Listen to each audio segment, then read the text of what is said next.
ಯಾವ ಮನುಷ್ಯಂದ English communication skills ಚಲೋ ಐತಂದ್ರ ಅವನಿಗೆ ಸೊಸೈಟಿದಾಗ ಬೇರೆ ಥರಾನೇ ನೋಡ್ತಾರ ಮತ್ತು ಹೇಳ್ತಾರ ಏನು ಎಜುಕೇಟೆಡ್ ಅದಾನ ಪಾವ ಅಂತೇಳಿ.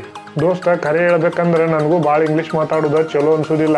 ಯಾಕಂದ್ರೆ ಈ ಇಂಗ್ಲೀಷ್ ಸಲುವಾಗಿ ನಮ್ಮ ಕರ್ನಾಟಕದ ಸ್ಕೂಲ್ಸ್ದಾಗ ಕನ್ನಡ ಭಾಷೆನ ಬ್ಯಾನ್ ಮಾಡ್ಯಾರ.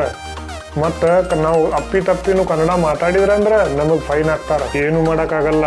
ಯಾರ್ಯಾರಿಗೆ ಅನ್ಸಾತೈತಲ್ಲ ಇಂಗ್ಲೀಷ್ ಮಾತಾಡ್ಲಾರ್ದನ ಕೆಲಸ ನಡೆದು ಬಿಡ್ತೈತೆ ಅಂತೇಳಿ. ಲೇ ತಮ್ಮ, ಈಗ ಟೈಮ್ ಚೇಂಜ್ ಆಗಿಬಿಟ್ಟೈತಿ. ನಿಮ್ಗೆ ವಿದೌಟ್ ಇಂಗ್ಲೀಷ್ ಇಲ್ಲಿ ಯಾರೂ ರೆಸ್ಪೆಕ್ಟ್ ಕೊಡಲ್ಲ. ಮತ್ತು ಇದನ್ನು ಕಲಿಯಾಕೆ ಎಲ್ಲಕ್ಕಿಂತ ಬೆಸ್ಟ್ ಮೆಥಡ್ ಅಂದ್ರೆ ನೀವು ಇಂಗ್ಲೀಷ್ ಮೂವೀಸನ್ನು ನೋಡಬೇಕು ಮತ್ತು ಇಂಗ್ಲೀಷ್ ನ್ಯೂಸ್ ಚಾನಲನ್ನು ನೋಡ್ತಿರ್ಬೇಕು. ಇದನ್ನು ನೋಡ್ಕೊಂತ ಹೋಗ್ತಿರಲ್ಲ ಅವಾಗ ನಿಮಗೆ ಮೊದಲು ಕಡಿಮೆ ಅಂಡರ್ಸ್ಟ್ಯಾಂಡ್ ಆಗ್ತೈತಿ. ಆದ್ರೆ ಸಾವಕಾಶವಾಗಿ ನೀವು ಅದನ್ನು ನೋಡ್ಕೊಂತ ಅದ್ರ ವರ್ಡ್ಸ್ ಅನ್ನು ನೀವು ಲೈಫ್ದಾಗ ಅಡಾಪ್ಟ್ ಮಾಡಕ್ ಕಲ್ತು ಬಿಡ್ತೀರಿ. ನೀವು ಒಂದು ಸಣ್ಣ ಮಗುದ ಮೈಂಡ್ ಸೆಟ್ ಇಟ್ಕೋರಿ.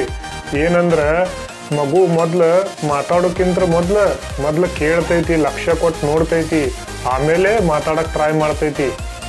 ಮತ್ತು ನೀವು ಏನು ಕಲಿತೀರಲ್ಲ ಮಾತಾಡ್ರಿ, ನಾಚಿಕೆ ಯಾವತ್ತೂ ಪಡ್ಕೋಬೇಡ್ರಿ.